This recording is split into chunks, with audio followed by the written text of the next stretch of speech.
या दृष्टीने आता मी देशमुखांना विचारू इच्छितो की अशा पद्धतीनं मुळातल्या भूमिकेशी बरोबर बाजूनी असणारी ही सर्व घटक मंडळी असं असताना त्यांचे जे गैरसमज अनेक गोष्टींनी त्यांच्यापर्यंत नेमकी कायद्याची संहिता न पोचलेली होत आहेत, हे गैरसमज दूर करण्याचा प्रयत्न आणि काय पद्धतीनं करणार आहे की ज्याच्यामुळे विशिष्ट धर्माच्या बाबतीतच अनेक विरोधी आहे का इथपासून ते त्यातल्या कुठल्या घटक गोष्टींना कायदेशीररित्या धरणार किंवा न धरणार असं गृहीत धरलं जाणार आहे, असे सगळेच गैरसमज दूर होण्याकरता आपण काय नेमके प्रयत्न करतो? खरं तर आजच्या कार्यक्रमात या गोष्टीचं उत्तर ठरेल, कारण की डॉक्टर नरेंद्र दाभोळकर यांचा पुण्यामध्ये जेव्हा खून झाला आणि खून झाल्यानंतर डॉक्टर नरेंद्र दाभोळकर काय काम करत होते हे पुण्याला नाही, महाराष्ट्राला नाही, भारताला नाही तर जगभरातल्या लोकांना कळालं. आणि हा कायदा काय होता, एवढी साधी सोपी गोष्टीसाठी डॉक्टर नरेंद्र दाभोळकर इतके वर्ष लढत होते आणि ह्या शासनाला हे का कळत नव्हतं.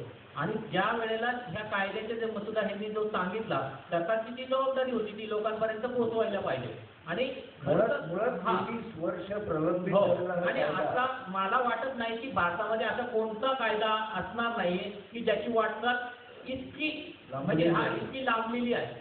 पण तुम्हाला त्याचं तेवढंच उदाहरण देतो की डॉक्टर नरेंद्र दाभोळकरांच्या खून होऊन 6 महिने झाले, मारेकरी सापडले नाही, त्याच्या मागचे सूत्रधार सापडले नाही. एक आंदोलन आम्ही पुलावर केलं, त्यावेळेला 2 कीर्तनकार तिथं कीर्तन प्रवचन करत होते. त्याच्यामध्ये डोंबिवलीवरून आलेले होते श्यामसुंदर सोनोर महाराज आणि साताऱ्यावरून आलेले होते आपले डॉक्टर सुहास फडतरे. या दोघांनीही डॉक्टर नरेंद्र दाभोळकर हे दुसरं तिसरं कोणतंही काम नाही तर हे आमचंच काम करत होते असं ठामपणे सांगितलं.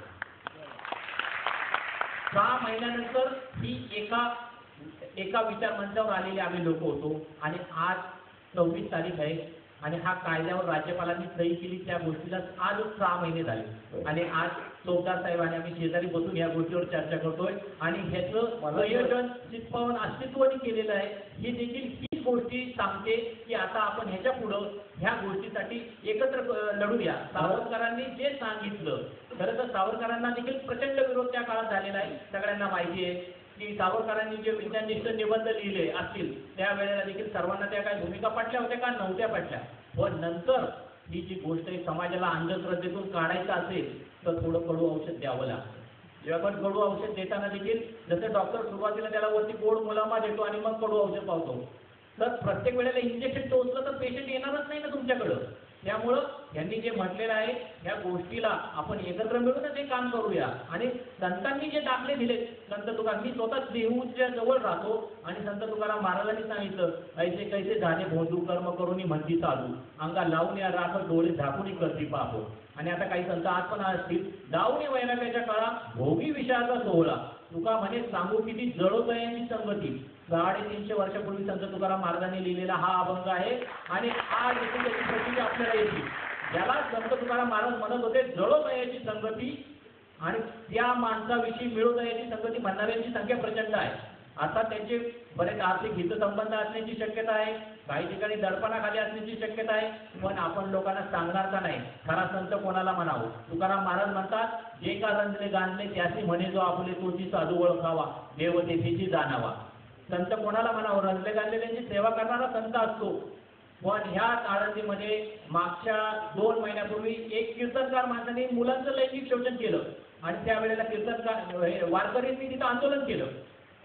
बरोबर 2 वर्षापूर्वी असंच प्रकरण घडलं होतं, लैंगिक शोषण केलं होतं एका कीर्तनकारांनी, त्याला शिक्षा पण झालेली आहे. पण त्यावेळेला कोणीही आंदोलन केलं नव्हतं. हा कायदा झाल्यानंतर वारकऱ्यांना देखील पटलं की डॉक्टर नरेंद्र दाभोळकर हे आमचंच काम करत होते. जो संतांनी सांगितलेला विचार आहे, विष्णुमय जग वैष्णवाचा धर्म भेदाभेद भ्रम अमंगळ, या जात पंचायत असू द्या नाहीतर अनिष्ट प्रथा असू द्या, डॉक्टर नरेंद्र दाभोळकर हे आपलंच काम करत होते. आपणच कुठेतरी दुसऱ्या लोकांच्या भडकाव्यामध्ये येऊन भरकटलो होतो आणि आता आपण योग्य मार्गाने चाललेलो आहे. यावर चोपदारजी भाष्य करतीलच, पण मला असं वाटतं की मूलभूत मुद्द्यांबाबत कोणत्याही परस्पर विरोधी घटकांचा विरोध नाहीच आहे. फक्त मांडणीचा भाग आणि क्रेडिट घेण्याचा भाग याच्यावरनं बरेचसे समजले किंवा जास्त असावे असं दिसत आहे. तर त्या अनुषंगाने मी नंतर प्रश्न विचारतो, पण त्याआधी सोपगार साहेब काहीतरी म्हणतायत त्यांच्यावर. मुळात यात मी दुरुस्ती करू इच्छितो. आता देशमुख साहेबांनी सांगितलं की ह्या सगळ्या ज्या अडचणी ज्या आहेत या आपण एखाद्या गोष्टी म्हणतो ना कारणापुरती नक्कल, या गोष्टीमुळे अडचणी आहेत. त्यांनी गाठ्यामधली अगदी प्रमाणं छान त्यांनी दिली, जी प्रबोधना उत्तम आहेत अशा पद्धतीची प्रमाणं दिली. मुळात वारकरी संप्रदाय मी मगाशीच सांगितलं, आपण फिजिक्स भौतिकशास्त्राचा जर अभ्यास केला तर हिरा जो आहे, हिरा सर्वात कठीण जो पदार्थ आहे तो हिरा आहे. परंतु हिरा देखील जर ढेकणाच्या बरोबर जर ठेवला तर हिरा देखील भंग पावतो. म्हणजे सर्वात कठीण असणारा पदार्थ देखील हा भंग पावतो तरी देखील. मग कधी भंग न पावणार म्हणजे काय आहे, तर आम्ही म्हणतो कधी भंग न पावणार म्हणजे अभंग आहे. मग अभंग म्हणजे काय, तर संतांचे जे विचार आहेत, संतांचे शब्द म्हणजे अभंग आहेत की ते कधीही भंग पावत नाही असा वारकऱ्यांचा विश्वास आहे. आणि वेगवेगळ्या संस्था, वेगवेगळ्या संघटना संतांवर विश्वास व्यक्त करतात आणि त्यांच्या अभंगाचे वेगवेगळे दाखले देऊन समाजामध्ये काम करत असतात. परंतु संतांच्या कारणापुरत्या नकलीवरच ते विश्वास ठेवतात. संतांचे इतरही देखील अनेक अभंग आहे, मग त्याचे दाखले दिल्यानंतर मग कुणी म्हणत ते क्षेपक आहे, कुणी म्हणत ते अमुक आहे, नाही मग ते आम्हाला मान्य नाही, असं नाही. वारकऱ्यांचं तसं नाही. वारकऱ्यांना काही ठराविक कारणापुरत्या नकल्यात वारकरी घेऊन काम करत नाही. वारकरी संतांचा प्रत्येक जो शब्द आहे तो प्रमाण मानतात. मग त्यात निळोबारायांनी केलेलं वर्णन असं तुकाराम महाराज सदैव वैकुंठाला गेले, किंवा नामदेवरायांनी वर्णन केलेलं असं की देवे निवृत्ती आणि धरिले दोन्ही करत जातो ज्ञानेश्वर बाईसाहेब आहे. समाधी घेतलेलं वर्णन असेल, भिंत चालवलेले वर्णन असेल, पशुमुखे वेदाच्या श्रुती पडवा कीर्ती हे तुमची हा अभंग असेल, मग संतांच्या शब्दावर आम्ही विश्वास जे ठेवतो ते पूर्ण ठेवतो. आणि काही ज्या संस्था संघटना काम करतात त्या अल्पशा ठेवतात. त्यामुळे त्या संघटनेचे प्रतिनिधी वेगवेगळ्या ठिकाणी भाष्य करत असताना अशा पद्धतीने करतात, किंवा असं वैकुंठाला पण सदैव जाईल का, संजीवन समाधी असं पण राहील का, मग भिंत पण चालवेल का, अशा शंका जे उपस्थित करतात त्यांचं आमचं बरोबर काम होऊ शकत नाही. जरी तुम्ही म्हणते संतांचं काम तुम्ही करताय, संतांचं काम करता पूर्ण तुम्ही संतांचं काम जर तुम्ही बरोबर केलं तर तुमचं आमचं बरोबर काम होऊ शकतं. तुमचं नव्हे कोणाचंही होऊ शकतं. आणि सर्वांसाठीच काम करणं वारकरी संप्रदाय खुला यारे यारे लहान थोरही संप्रदायाची भूमिका. या प्रश्नाचं उत्तर मी देऊ इच्छितो. खरं तर लक्षात घ्या, ज्या वेळेला ज्ञानेश्वर महाराजांनी काही गोष्टी केल्या तेव्हा त्यांना देखील विरोध झालेला आहे. तुकाराम महाराजांना जो विरोध झाला तो सगळ्या डोळ्यांनी पाहिलेला आहे. पण प्रस्थापित जी गोष्ट चाललेली आहे तिच्या विरोधात कोणीतरी बोलतंय. लक्षात घ्या, आपण काही मानव प्राणी आहोत आणि माणसाला एक विवेक दिलेला आहे, हा इतर प्राण्यांना नाही दिलेला आहे. माणसाला एक विकसित मेंदू लाभला म्हणून आज आपण या गोष्टीची चर्चा इथं करतोय. ही गोष्टीची जोपर्यंत आपण विचारच करणार नाही आणि जसंच्या तसं प्रत्येक गोष्ट स्वीकारत जाऊ तर माणूसपणाची आपली जी खूण आहे तीच पुसली जाणार नाही का, ह्या गोष्टीचा पण आपण विचार करायला पाहिजे.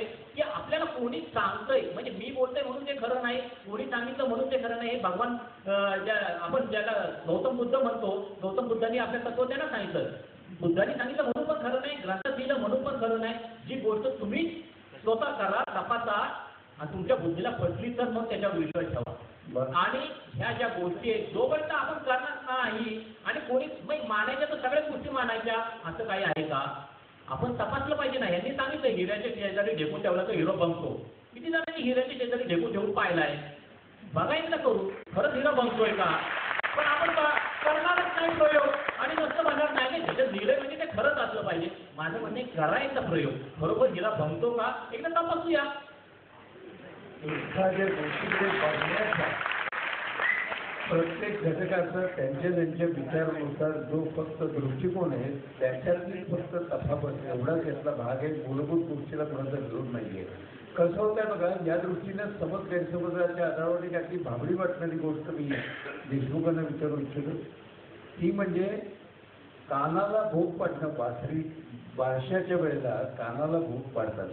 हे कानाला भोग पाडणं किंवा घरामध्ये सत्यनारायण घालणं हे संस्कार आणि मूल होण्यासाठी चापकाचे फटके मारण्याचं कृत्य करणारा बुवा हे दोन्हीही तुम्ही एकाच पट्टीत मोजता. खरं तर आता जो कायदा आहे याचं आपण सर्वात शेवटी थोडं वाचन घेऊ. त्याच्यामध्ये ह्या गोष्टी क्लिअर कट केलेल्या आहेत की नाक टोचणं, कान टोचणं, मुस्लिमांची सुनता होणं किंवा अजून जैन धर्मियांनी केस उपटणं.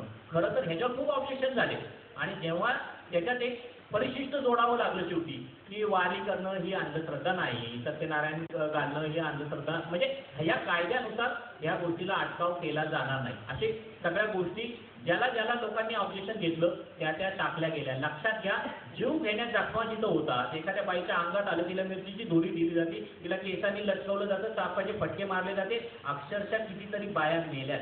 6 महिने झाले ह्या कायद्याला महाराष्ट्रामध्ये 42 गुन्हे दाखल झाले. 42. ह्या महाराष्ट्रामध्ये 50 तक्रारी आलेल्या आहेत आणि 42 गुन्हे दाखल झाले. सर्वात पहिला आक्षेप या कायद्यावर हा होता, हा फक्त हिंदू धर्मियांसाठी लागू आहे. लक्षात घ्या, ह्या 42 गुन्ह्यामध्ये आरोपी जे पकडलेले आहेत 20 आरोपी अन्य धर्मीय आहेत. त्यामुळे पहिल्यांदा ही गोष्टच निघाली की हा कायदा जो आहे सर्व धर्मांसाठी लागू आहे. जो कोणी लोकांचं शोषण करत, हा कायदा जे शोषित आहेत त्यांच्या बाजूने आहे आणि ह्या कायद्याला जे विरोध करतायत ते शोषण करणारेच असले पाहिजे, कारण त्यांना ही व्यवस्था कशी ठेवायची आहे की जिथं लोकांचं शोषण होत आहे. आपण विचार करायला पाहिजे की काय होतं आहे, हे महत्वाची गोष्ट आहे. त्याच्यामध्ये त्यांनी जो म्हटलं की हे कान टोचणं, नाक टोचणं हे आपल्या परंपरेने, याच्यामध्ये कोणाचा जीव गेल्याचं उदाहरण मी तरी ऐकलेलं नाही. त्यामुळे ह्या गोष्टीला कोणत्याही कायद्यामध्ये हा विरोध आत्ता तरी कुठेही असं नमूद नाही. उलट परिशिष्ट जोडून ह्याच्यात क्लिअर कट सांगितलेले की याला विरोध नाही आणि हा कायद्याने भंग होणार नाही आणि हा गुन्हा ठरणार नाही. माझं स्वतःचं असं म्हणणं आहे की ज्यांनी कायदा तयार केला, मग ते खासदार असतील, आमदार असतील, ते असं क्लेम करतात की मी 2 लाखाच्या फरकाने निवडून आलो, मी 5 लाखांच्या फरकाने निवडून आलो, मी सतत 4 वर्षी इतक्या लाखांच्या फरकाने निवडून होतो. माझं स्वतःचं कन्व्हिक्शन आहे की सामाजिक बदल, सामाजिक सुधारणा, लोकांच्या मनामधले बदल जर कोणाला करायचे असतील तर त्या भागाचा लोकप्रतिनिधीच करू शकतो, याच्यावर मी ठाम आहे. आणि म्हणून हा कायदा सुद्धा लोकांच्या पर्यंत पोहोचवायचं काम त्यांचं आहे. माझे मित्र चौकदार साहेब म्हणाले, शेवटचं बोलतो, चौकदार साहेब म्हणाले की आमचे जे समज होते, गैरसमज होते, ते कोणी ॲड्रेस केले नाही. अलीकडे प्रातिनिधिक लोकशाहीची चर्चा होती.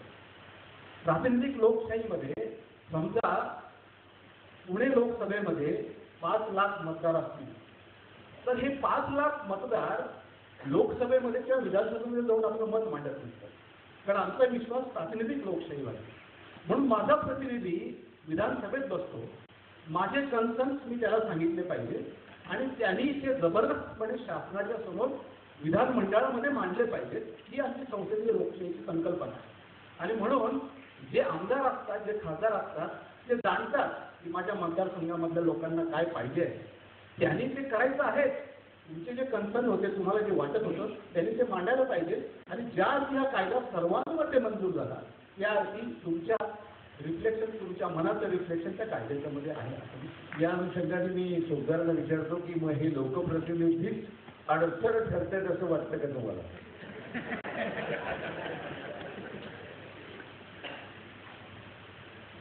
म्हटलं तर एकदम सोपा प्रश्न विचारलेला आहे, म्हटलं तर अवघड आहे. सोपा याच्यासाठी की मी फक्त गप्प बसलो तरी सगळ्यांना उत्तर कळेल.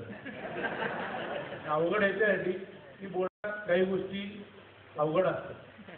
कारण आत्ताच वक्त्यांनी आधी सांगितलं, लोकप्रतिनिधी जो असतो तो लोकांनी निवडून दिलेला असतो. त्याच्या जबाबदारीची जर त्याला योग्य पद्धतीने जाण असेल तर अडचणी कुठल्या येण्याचा संभवच नाही. परंतु ढिवरे साहेबांना माझ्यापेक्षा अधिक अनुभव आहे आणि त्यांनीच उदाहरणं 2 सांगितली की असे केसेस करायला लागल्यानंतर लोकप्रतिनिधींचा फोन आला, वाचू द्या कायदा, कशाला करता काय. म्हणजे कायदा बनवणारे तेच आणि मग त्या कायद्याप्रमाणे अंमलबजावणी करत असताना ते रोखणारे तेच, अशी दोन्ही बाजूची भूमिका त्यांना परिस्थितीनुसार पार पाडावी लागते. आणि ती पार पाडत असताना सगळ्या अडचणी निर्माण होतात. आणि मग असं वाटतं की मग साहेबांनी आता ज्या पद्धतीने सांगितलं की हे आपलेच लोकप्रतिनिधी, त्यांना अधिकार आहे कायदा करण्याचा, परंतु त्यांनी जनमानसाचा कानोसा घेणं ही देखील त्यांची जबाबदारी आहे. अशा विषयात अनेक कायदे होत असतात अर्थात सर्वच लोकप्रतिनिधींना सर्वच कायदे माहिती असतील याबाबत माझ्या मनात शंका आहे. म्हणजे अनेक कायदे आहेत, म्हणजे अक्षरशः अनेक वकील मंडळी, आता माझा काही अधिकार नाही किंवा क्षेत्र नाही, परंतु त्यांना देखील एखादी केस लढवताना तो कायदा जर एखादा वेगळा कलम असेल तर त्यांना त्याचा अभ्यास करून घ्यावा लागत असेल कदाचित, की ते काय आहे, कुठलं आहे नक्की, त्याचा काय संदर्भ, असं करावं लागेल घ्यायला येत नाही. मध्यंतरी वारकऱ्यांनीच या विधेयका संदर्भात आंदोलन केलं, त्यांचा अतिशय कटू अनुभव होता. अर्थात त्याबरोबर आम्ही नव्हतो, परंतु आमचेच कोणीतरी बहुमत त्या ठिकाणी होते, आंदोलन करत होते, आणि शासनाने अतिशय वाईट पद्धतीने त्याची चुकीच्या पद्धतीने दखल घेतली, हे देखील चुकीचं आहे. त्याच्यामुळे कोणी जर असं काही करत असेल तर त्याच्या भावना समजून घेतल्या पाहिजे, शक्य तेवढं त्याचं निराकरण करण्याचा प्रयत्न केला पाहिजे, अशी पालकाची भूमिका असली पाहिजे. मग कुणाचंही असं ते आंदोलन, परंतु त्यांची भूमिका असली पाहिजे. ती भूमिका जर व्यवस्थित केली गेली नाही तर लोकशाही जो आपण स्तंभ म्हणतो किंवा लोकशाहीच्या पद्धतीने म्हणतो तसं कामकाज होत नाही, असं खेदाने म्हणावं असं वाटतं. आणि मग त्यामुळं अडचणी वाढतात. तर त्याच्यात सुसंवाद असणं गरजेचं आहे आणि लोकप्रतिनिधींनी कायदा अंमलबजावणी केलं पाहिजे. नंदू फडकेचा प्रश्न आहे की जादूटोणा विरोधी कायदा पास होण्या अगोदर बऱ्याच जणांचं मत होतं की आत्ता असलेला कायदा पुरेसा आहे, या कायद्याने काही फरक पडणार नाही. मग कायदा पास झाल्यानंतर ज्या गुन्ह्याविरुद्ध हा जादूटोणा विरोधी कायदा लावण्यात आला त्यांना आधीच्या कायद्यान्वये गुन्हा दाखल करता येणार नाही का? निश्चितपणे करता येईल. त्यात कुठली म्हणजे पोलीसही चिटिंग असेल, फसवणूक असेल तर 420 लावणार, विश्वासघात असेल तर ते 406 लावणार, म्हणजे त्यात काही अडचण नाही. नंदू फडकेंना पुन्हा राहुल जोशी ॲडव्होकेट यांनी प्रश्न विचारले की अनिशच्या कार्याला विरोध म्हणजे हिंदू धर्मातील वाईट प्रथांना पाठिंबा असं होईल का? आणि ॲडव्होकेट नंदू फडके यांचे या प्रथांना विरोध केलेलं एखादं उदाहरण आहे का? आता ॲडव्होकेट राहुल जोशींचा जो प्रश्न आहे, मी अनिशच्या कार्याला विरोध केलेला नाही. पहिलं, अंधश्रद्धा निर्मूलन असं तुम्ही शब्द जेव्हा उच्चारता तेव्हा श्रद्धा या शब्दाची व्याख्या करा. हे मी मुद्दाम का सांगतो की एखाद्याने आई वडिलांवर श्रद्धा ठेवली तर तुम्ही त्याला काय म्हणणार? म्हणजे अगदी स्पष्ट भाषेमध्ये सांगतो की शासनाने ज्या पद्धतीनं घाईघाईत हा कायदा आणलाय, घाईघाईत आणलाय. वटहुकूम कधी काढला जातो की उद्या काहीतरी असं मोठं संकट आहे, आता कायदा केला नाही तर ते संकट अनिवार्य आहे, त्यावेळेला हा वटहुकूम काढला जातो. नरेंद्र दाभोलकरांची जी हत्या आहे ती दुर्दैवी हत्या आहे, परंतु शासनाने ह्या कायद्याचा जो आता इंट्रोडक्शन जे केलेलं आहे ते अशा पद्धतीनं केले की जणू काही नरेंद्र दाभोलकरांना शासनानं वाहिलेली श्रद्धांजली. हे मुद्दाम का सांगतो की हे जे विचारमंथन आहे हे राज्यपालांच्या वटहुकमानंतर झालं असतं तर मला अधिक उचित वाटलं असतं, मी पहिल्या प्रथम सांगितलं. म्हणून मी पहिलं सांगतो की अनिशच्या कार्याला विरोध नाहीये, हे मी प्रथम सांगतो. परंतु फक्त हिंदू धर्मियांवर तुमचा जो जोर आहे तो बघितल्यानंतर मात्र लक्षात येतं की तुम्ही घरच्या म्हातारीचे काळा. मी मुद्दाम का सांगतोय, यामध्ये एक बारीक धागा आहे बघा. आता समलिंगी जे चालू आहे गे, यामध्ये सुद्धा त्यांना पाठिंबा देणारे जे आहेत ते कोण बघा, आणि ते कार्यकर्ते कोण बघा. मी मुद्दाम का सांगतो, विचार स्वातंत्र्याच्या फाजील नावाखाली काय काय चाललंय, कारण ह्यांची धारणा अशी असेल ते हटवा आणि नसेल ते भेटवा. आणि ह्या कारणाकरता म्हणजे मी अंधश्रद्धा कोणाची धारणा म्हणताय? अनिशची मी परत सांगतो, नाही क्लिअर करा की तुम्ही आणि धारणा अशी आहे. एक मिनिट, तुम्ही श्रद्धा शब्दाची व्याख्या क्लिअर करा आणि मग आपण अंधश्रद्धेवर बोलू. एक मिनिट, श्रद्धा या शब्दाची आपण काय व्याख्या करावी देशमुख साहेब? खरं तर आपल्याकडं संत आणि समाज सुधारकांची एवढी मोठी परंपरा आहे, त्याच्यामध्ये रानडेंनी केलेली एक व्याख्या मी तुम्हाला सांगतो. उत्कटपणे कृतीशील झालेली मूल्य विवेक शक्ती. ही श्रद्धेमध्ये उत्कटता असली, नुसती उत्कटता नसली तर श्रद्धा ही कृतीशील असते, आणि नुसतीच कृतीशील नसली तर ती माणसाचा मूल्य विवेक जो आहे तो उन्नत करते, वरती नेते. आई वडिलांची मी सेवा करावी याच्यासाठी मला देवाची भीती नको हो. आई वडिलांनी घरचा खाऊन मला मोठं केलेलं आहे, त्यांच्याविषयी माझं जे कर्तव्य आहे या भावनेतून मी त्यांची सेवा केली पाहिजे. देव मला पाहतो, देवाविषयी पण भीती नसावी, प्रीती असावी. त्याच्यामुळे तर भक्तीला जेव्हा वारकरी जातात तर देवाचं दर्शन नाही झालं तर कळसाचं दर्शन घेतात. तिथं कोणताही नवस बोलत नाही. नवसे सायाची कन्यापुत्र होती तर काय करावा लागे पती, हे संत तुकाराम महाराजांनी 350 वर्षापूर्वी सांगितलं. अगदी बरोबर. आणि एका शब्दात पाप पुण्य जायचं. पुण्याचे परोपकार पाप ते परपीडा. लोकांना त्रास देणं हे पाप आहे आणि परोपकार करणं हे पुण्य आहे. श्रद्धेची व्याख्या सोपी आहे. तुमचा मूल्य विवेक जे अवनत करते त्याला तुम्ही अंधश्रद्धा म्हणा. जो मूल्य विवेक उन्नत करते त्याला श्रद्धा म्हणा. लक्षात घ्या, नीतिमान समाज निर्मिती हे महाराष्ट्र आणि त्याचं अंतिम ध्येय आहे. देव आणि धर्म मानून जर लोक नीतीने वागत असतील तर स्वागतच आहे. पण देव धर्म न मानता देखील लोक नीतीने वागू शकतात याचं आणीचं उदाहरण आहे. असं जर असेल तर शनी शिंगणापूरला देवाच्या भीतीनं घरात दरवाजे नाही, चोरी होत नाही असं म्हटल्यानंतर अनेकचे कार्यकर्ते आम्ही जातो आणि चोरी करतो असं का म्हणाले? याचं उत्तर देखील असंच आहे. जर तुम्ही चमत्कार नाही असं म्हणताय तर सर्व तुमच्या बायकोला चौकाऱ्यावर असं आव्हान दिलं गेलं. आणि एखादी स्त्री आहे म्हणून ती तिथं जाऊ शकत नाही. लक्षात घ्या, चोर जातो, दरोडेखोर जातो, खुनी जातो, बलात्कारी जातो, त्यांना परमिशन आहे. पण तू स्त्री आहे म्हणून तिथं अंबाबाईच्या देवळात जायचं नाही. तू स्त्री आहे म्हणून तू तिथं जायचं नाही. कारण हे धर्माने सांगितलेलं आहे. ह्या पुण्यामध्ये स्त्रियांना शिकवणं हा धर्माच्या विरोध आहे. महात्मा फुले, सावित्रीबाई फुले यांच्यावर शेण आणि दगड भेटलेले लोक होते. लक्षात घ्या, मी त्या गोष्टीला हे लक्षात घ्या, त्यांना देखील सपोर्ट करणारे होते पण विरोध करणाऱ्यांची संख्या खूप होती. त्याच्यात सांगितलं गेलं स्त्रिया जर शिकल्या आणि अक्षरं लिहू लागल्या तर त्याची किडे होतील आणि ते किडे पुरुषाच्या अन्नात येतील असं सांगितलं गेलं. आणि ते लिहायला लागलेल्या स्त्रिया नवऱ्याला सावट पत्र लिहितील आणि वाचायला लागलेल्या स्त्रिया वाईट साईड पुस्तकं वाचतील. हे पुरुषांना कसं कळायला माहित नाही.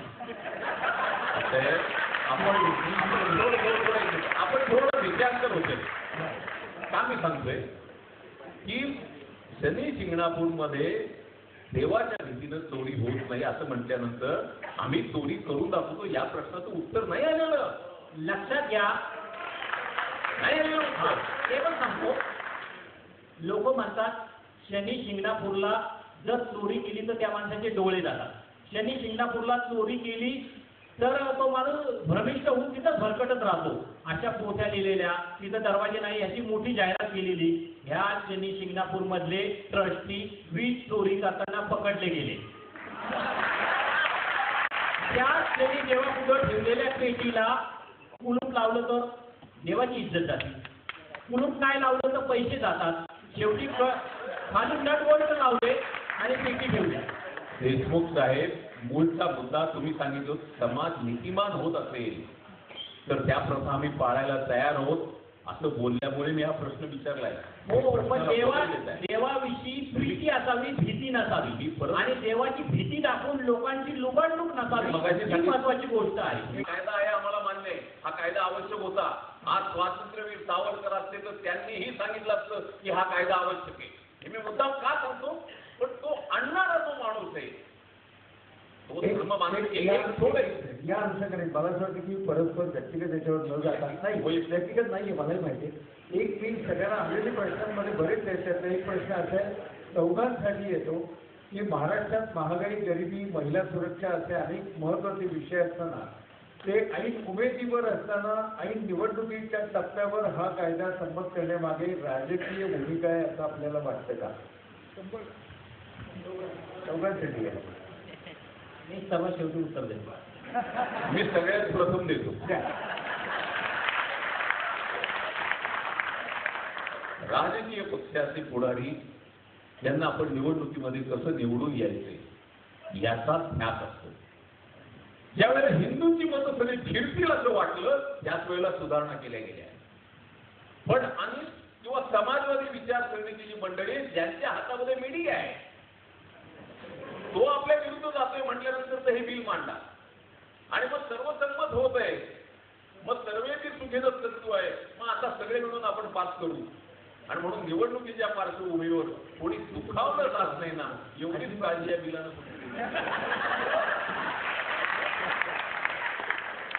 मध्ये बोललं तर आपल्या लोकांना चांगलं कळतं. It was the crime need of the society.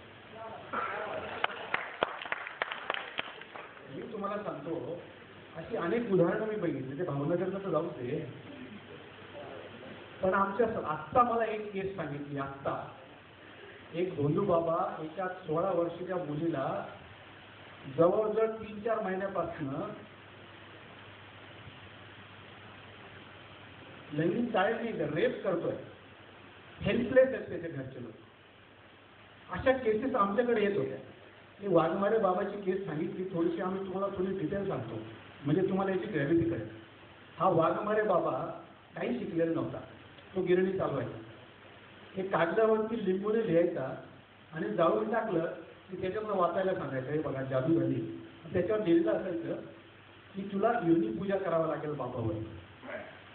पुण्यामध्ये घडलेली 1986-87ची गोष्ट आहे.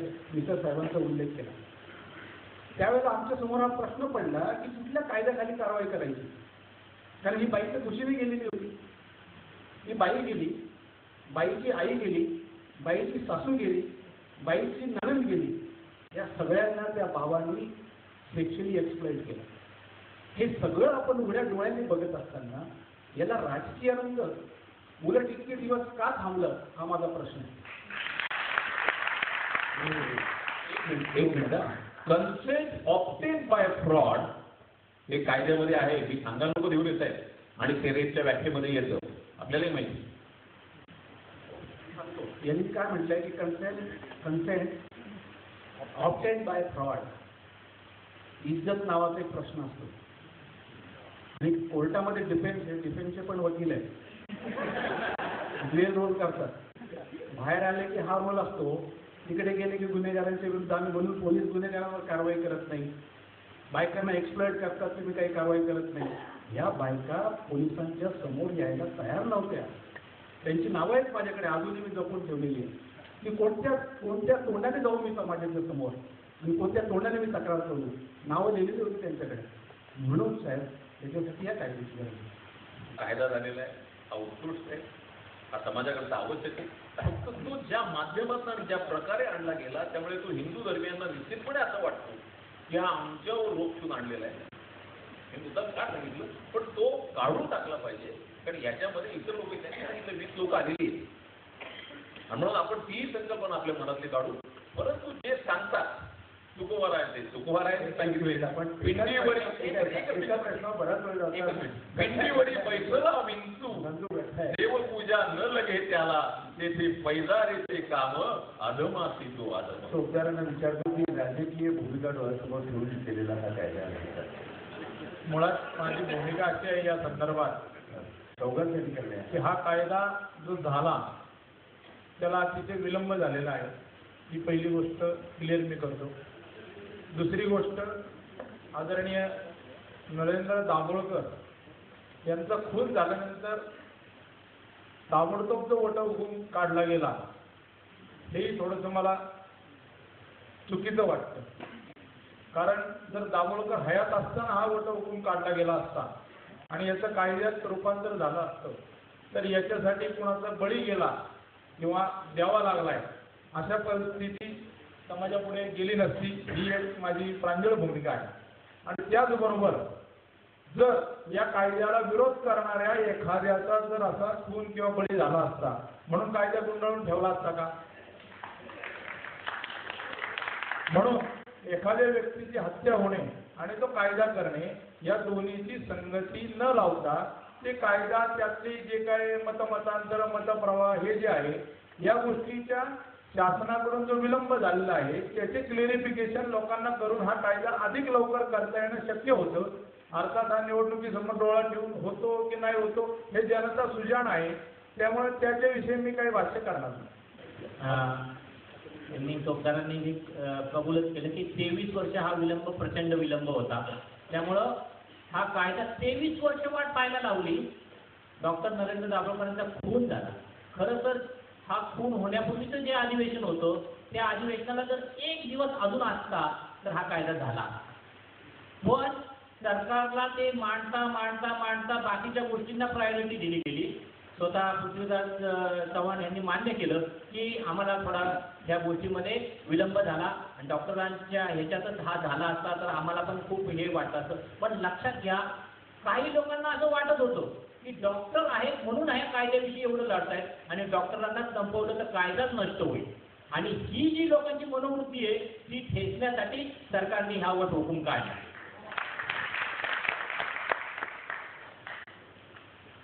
तुमच्यासाठी तिथे एक प्रश्न आहे देशमुख की आमच्यासारख्या सामान्य माणसांनी कायद्याप्रती या दृष्टीनं या विधेयकाच्या दृष्टीनं नेमकं काय करावं? खरं तर हा कायदा होण्यासाठी ह्या आणि त्याच्या कार्यकर्त्यांनी भरपूर प्रयत्न लोकांमध्ये प्रबोधन करायला केलं. जवळपास 30 जिल्ह्यांमध्ये आम्ही या कायदा होण्यापूर्वी प्रचार प्रसार आणि याच्याविषयीचे जे लोकांची मतं आहे त्याच्याविषयी प्रश्नोत्तर केले. आणि आता कायद्याच्या अंमलबजावणीसाठी देखील आम्ही मोहीम आखलेली आहे आणि जवळपास 80 दिवसाची ही मोहीम सर्व जिल्ह्यांमध्ये जाणार आहे. लक्षात घ्या, महाराष्ट्र अंधश्रद्धा निर्मूलन समिती कुठलंही म्हणजे कुठलंही फंडिंग घेत नाही, देशी नाही विदेशी नाही. समिती ही एक जनचळवळ आहे, लोकांच्या मदतीने हे काम चालतं आणि ह्या कायद्याच्या बद्दल जो कायदा लोकांपर्यंत पोहोचवायचा आहे. आणि आज ही जी संधी यांनी उपलब्ध करून दिली चितपावून अस्तित्व होय, तर त्यांना मी हे पण म्हटलं होतं की ह्या कायद्याबद्दलची आम्ही एक पुस्तिका पण काढलेली आहे. आणि डॉक्टर दाभोळकर जो विवेक सांगत होते ती पुस्तिका 35 रुपयाची पुस्तिका आम्ही फक्त 10 रुपयाला द्यायला तयार आहोत. पण आत्ता सध्या ही इथं नाही उपलब्ध होणार काही अडचणींमुळं. पण जेव्हा कोणाला या गोष्टीविषयी जाणून घ्यायचं आहे याच्याविषयी आणि जर ह्या सगळ्या गोष्टीमध्ये पुढाकार घ्यायला तयार आहे, लोकांच्या शंका निरसन करण्यासाठी तर अनिसचं काम आहे. हे अजून एक प्रश्न आहे आपल्यासाठीच आहे देशमुख. ख्रिश्चनांच्या प्रार्थना सभांमध्ये सर्रासपणे चमत्कार प्रसार प्रचार येशूची भीतीच घालून छळ केला जातो. अशा ख्रिश्चनांच्या प्रार्थना सभांवर जादूटोणा कायद्याअंतर्गत कारवाई होऊ शकते का आणि आम्हीच त्यासाठी प्रयत्नशील राहील का? खरं तर हे जे अन्य धर्मियांविषयी जे बोललं जातं, खरं तर पहिलं ते एक लक्षात घेतलं पाहिजे, अंधश्रद्धा निर्मूलन करणं हे चांगलं आहे का वाईट. जर त्यांचं असं म्हणणं आहे, खरं तर त्यांनी असं म्हटलं की हा म्हातारीचा काळ ठरतोय. मला एक विचारायचं आहे, अंधश्रद्धा निर्मूलन करून एखाद्याचा काळ कसा काय ठरेल? खरं तर अंधश्रद्धा म्हणजे ज्या माणसाचं शोषण होतंय त्याला त्याच्यातून वाचवणं हे काम आहे. तो कोणाचा काळ कसा ठरेल? तो काळ ठरला तर शोषण करणाऱ्यांचा काळ ठरेल. आणि शोषण करणाऱ्यांना ही भीती वाटते की हे कायदा यायला नाही पाहिजे. आणि कदाचित हे लोकांना जे लोक आज म्हणतात ख्रिश्चन लोकांमध्ये झालं पाहिजे, मुस्लिम लोकांमध्ये झालं पाहिजे, लक्षात घ्या, मला त्यांच्या विषयी असं वाटतं की ह्या लोकांना हिंदू धर्मियांपेक्षा इतर धर्मियांचा खूप कळवळा आहे, त्यामुळं ते असं म्हणत असतील. नाही, हे माझं बोलणं नाही अजून पूर्ण झालं. आपण समजू शकतो.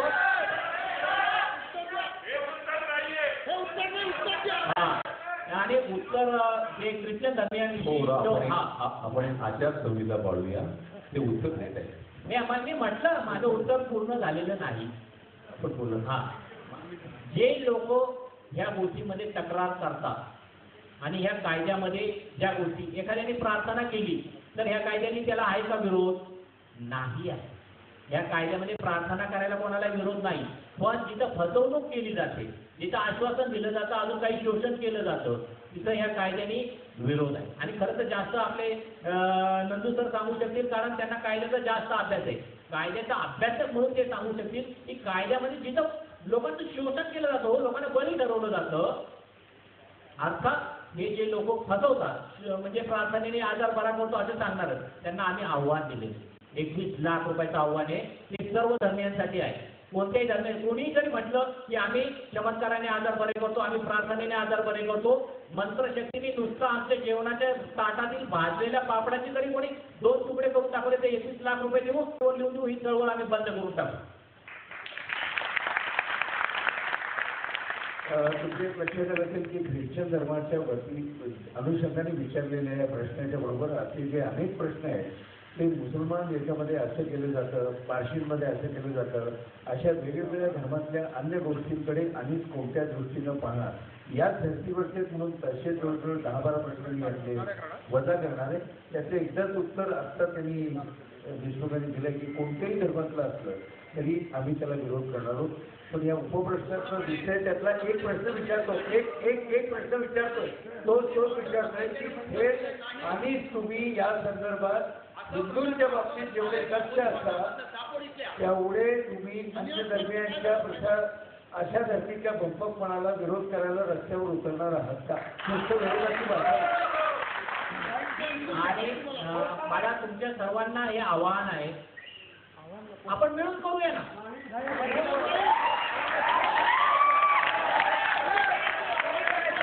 आपण मिळून करूया, हे काम जे आहे ते करायला हरकत नाही.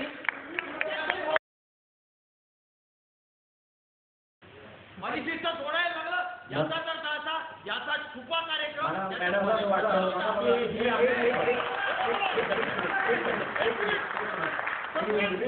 एक मिनिट मी बिल्डिंगची एक विनंती करतो. परिशिष्ट का सोडायला लागलं?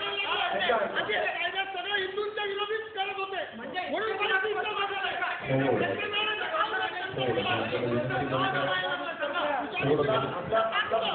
आपला मुद्दा दिलीप देशमुखांच्या पुढे मांडतोय की अशा धर्तीचे बरेच प्रश्न आहेत, त्या प्रश्नांना मला विरोध नाही, विशेष होऊ नये म्हणून मी फक्त एक गोष्ट देशमुखांना विचारू इच्छितोय.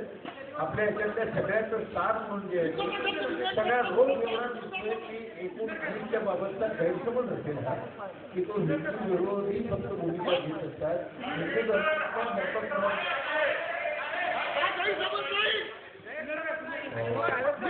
गैरसमज नाही याचं उत्तर तुम्ही द्या.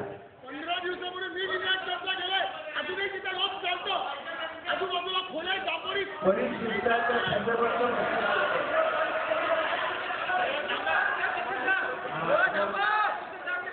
हे उत्तर देतात. तुम्ही जर शांत राहिला तर उत्तर मिळेल. हा लक्षात घ्या. परिशिष्ट का सोडायला लागलं? हा परिशिष्ट का सोडायला लागलं? सांगतो. आणि थोडं 1 मिनिट आपण सर्वजण सुशिक्षित सुसंस्कृत आहोत. थोडं जरा बसून घ्या ना प्लीज. आपण ही चर्चा करत आहोत. अशा पद्धतीने ही काही विधानसभा आणि विधान परिषद नाहीये.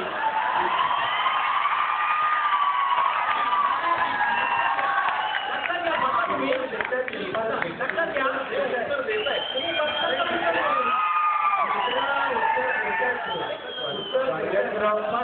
कार्यक्रम जर का पुढे चालू ठेवायचा असेल, तर माझी आपल्या सर्वांना विनंती आहे, दादा मित्र ते उत्तर देत आहे. मी पहिलंच सांगितलं, परिशिष्ट का जोडावं लागलं. एक मिनिट हो ते नाही दमबंदी करू नका मला. नाही कार्यकर्त्यांनी सुद्धा कोणाला ही दमबंदी करून बसू नका, कारण लोक आपापल्या भूमिका म्हणतात त्याच्यावर देशमुख समज आहेत उत्तर द्यायचे ते देऊ. पहिली गोष्ट आहे का, परिशिष्ट का जोडावं लागलं ह्याचा सगळा खुलासा तेव्हा झालेला आहे विधानसभेमध्ये, विधान परिषदेमध्ये. असेच लोक उठले होते, परिशिष्ट जोडा, परिशिष्ट जोडा. जोडलं. आता का जोडलं परत विचारलं, का जोडलं, का जोडलं. जोडा म्हणणारे तुम्ही आणि का जोडलं म्हणणारे पण तुम्ही. कसं होईल? एक प्रश्न शेवटचा, बरेचसे रिपीटेड म्हणून शेवटचे 3 विचारतो. मग ह्यांना कोणाला काही म्हणायचं असेल तर शेवटचे 1 मिनिट. त्याच्यामध्ये देशमुखांनाच पुन्हा प्रश्न आहे आणि ॲडव्होकेट मालती शर्मा यांचा आहे. आसाराम बापूंसारखे अनेक जण घेऊन अनेक बंधू त्यांच्याकडनं होणारी फसवणूक, आर्थिक आणि लैंगिक शोषण याबाबत अनिलची भूमिका काय असेल? खरं तर ह्या गोष्टीवर अनिलनी 5 वर्षापूर्वी लिहिलं होतं आणि तिथं स्टिंग ऑपरेशन झालं होतं आणि तिथं हे सिद्ध झालं होतं की अशा पद्धतीच्या या गोष्टी गैरकृत्य तिथं होत आहे. लक्षात घ्या, आसाराम बापूला आरोपी म्हटलं तरी काही लोकांच्या भावना दुखावतात. अहो, आरोपीला आरोपी नाही म्हणायचं का? आम्ही दोषी नाही म्हणत, आरोपी म्हणतोय. पण लोक त्यांना आरोपी पण म्हणायला जर तयार नसतील तर मला असं वाटतं लोकांमध्ये प्रबोधनाची अजून गरज आहे. तुकाराम महाराजांनी सांगितलं, वैराग्याच्या काळा भोगी विषयाचा सोहळा, तुका म्हणे सांगू किती जड तयाची संगती. वैराग्याच्या काळा दाखवणारे हे जे लोक आहेत, ज्या वेळेला महाराष्ट्र दुष्काळाने होरपळत होता त्यावेळेला पाण्याची बेसुमार धुळवड केली यांनी आणि पाणी कोणाच्या बापाचं नाही. मी मंत्र मला तेव्हा पाणी पाडू शकतो. खरं तर त्यावेळेला ह्या राज्यकर्त्यांनी इथंच अटक करायला पाहिजे होती, ती झाली नाही. यांना प्रश्न आहे की चुकीची माहिती पसरवण्यामध्ये माध्यमांचाही उपयोग होतो. वर्तमानपत्रामध्ये किंवा टीव्हीवर रुद्राक्ष माळा यांच्या जाहिराती आणि या स्वरूपाचे कार्यक्रम होत असतात. याच्यावर कायदेशीर पोलिसी कारवाई होऊ शकत नाही का? तुम्ही ऐकला प्रश्न? त्याचं उत्तर का मी ऐकत होतो आणि त्याबरोबरच वकील साहेबांनी विचारलं. कारण तुम्हाला सांगतो, पोलीसमध्ये आणि सगळ्या सरकारी यंत्रणामध्ये लिगल ॲडवायझर नावाची एक संस्था आहे. आणि तुम्हाला मी सांगतो, तुम्हाला म्हणून सांगतो, पोलीस अधिकारी म्हणून तो कायदेतज्ञ असला पाहिजे अशी अपेक्षा नाही. कायद्याचा अर्थ लावायचा त्याला माहिती नाही, परंतु कोणती गोष्ट कोणत्या कलमाखाली बसते हे सांगण्याचा अधिकार आहे. मला असं वाटतं की हा जो कायदा आहे, त्या कायद्याला काल विरोध होत आहे मी मान्य करू शकतो, परंतु परिस्थितीची ती मागणी हे तुम्ही लक्षात घ्या. मी का सांगतोय, आणि आता एकदा ज्या क्षणाला तो कायदा झाला, तो कायदा माझ्यावर बंधनकारक आहे का नाही, तर भारत आता सुजाण नागरिक म्हणून माझ्यावर बंधनकारक आहे. आता ज्यांना कोणाला असं वाटत असेल क्षणभर की हा हिंदू धर्माच्या विरोधी आहे, पण त्याचबरोबर त्यात मुस्लिम इतर धर्म किंवा ख्रिश्चन धर्मही येतात, ह्या ना तुम्ही पुढाकार. शेवटी कदाचित असं येईल की ख्रिश्चन धर्मियांविरुद्ध खूप केसेस झाल्या तर कदाचित दिल्लीतल्या मॅडम सांगतील की हा रिपेल करा. पण प्रत्येक धर्मामध्ये हे चालतंय. माणूस अज्ञाताच्या मागं जातो ही त्याची प्रमुख भूमिका आहे. अगदी सांगायला हरकत नाही, अजून सबज्युडाईज नाही, अजून पोलिसांमध्ये ते मॅटर आहे. गेल्या आठवड्यात मी बार्शीला गेलो होतो, तिथं सहज चौकशी केली. तर मला एकजण म्हणले, एक परवा केस झाली साहेब, कोण उमेदवार राजकीय पक्षांचे असणारे, सहज चौकशी करतो. एकजण म्हणले, साहेब तुम्हाला एक किस्सा सांगतो की गेल्या मंगळवारी म्हणे एक शेतकरी खाचरात गेला, खाचरातनं वर वावरात गेला, येताना परत बघतो त्याच्या खाचरामध्ये भरपूर मोठी गर्दी, 2-4 बोलेरो इतर गाड्या लागलेल्या, एक भरती कपनी घातलेला, हातात त्रिशूळ घेतलेला, आता मात्र फुटफुटणारा असा एक माणूस. तो आपण लांबनं बघतोय, अंगाला गुलाल मारलेला दुसरा एक जण त्यांनी सवळं नेसलेलं, तो मजा बघतोय आपल्या शेतात काय चाललंय.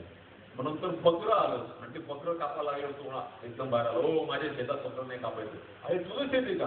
अरे केवढा नशीबवाने, तिथं खाली सोन्याचे हंडे. तो म्हणलं मोदी होते पत्र नाही कापायचं. हेमाळकरी म्हणला तुम्हाला सांगतोय काढून टाका. त्याच्यावरनं आडावडा झाला की ते शेतकऱ्याला उचलून लावायला लागले. त्या शेतकऱ्याने मुलाला फोन केला, मुलाने पोलीस स्टेशनला फोन केला, पोलिसांनी त्यात उडी मारली, चला अंधश्रद्धा निर्मूलन आपल्याला पाहिजेच होतं. आणि पुढचा किस्सा सांगतो. सगळे गेले, सगळ्या टीमनी त्यांना पकडून आणलं.